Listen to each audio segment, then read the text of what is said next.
காட்டனோட continuous தான் இது. இது பார்த்தீங்கன்னா அடுத்த பேட்டர்ன் இது. இதோட டிசைன் பாருங்க. பிளாக் கலர் பிளவுஸு, பிளவுஸ் பிளாக்ல வரும். ரெட்டு மல்டி கலர் கொடுக்குது. இது ரெட்டு பிளாக்கு, நடுவில் வந்து சிமெண்ட் கலர் ஆஷ் கலர் மாதிரி இருக்குது. இது பிளவுஸ் வந்து உங்களுக்கு பிளாக்ல வந்துடும். பல்லு கூட அவ்வளோ அருமையா இருக்கு பாருங்க. பல்லு இது.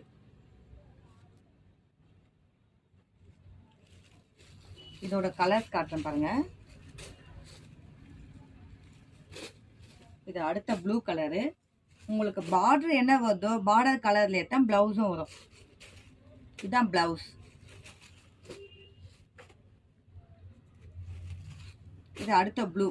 உங்களுக்கு பிளவுஸ் இதே மாதிரி சேம் இந்த பார்டர் கலர்லேயே வந்துடும். இதுவும் சேம் மல்மல் காட்டனே தான். உங்களுக்கு சாஃப்ட்னஸ் எப்பவுமே அப்படியே இருக்கும். நீங்கள் கஞ்சி போட்டு கட்ட வேண்டியதே இல்லை. லைட் கஞ்சி போட்டால் கூட போதும்.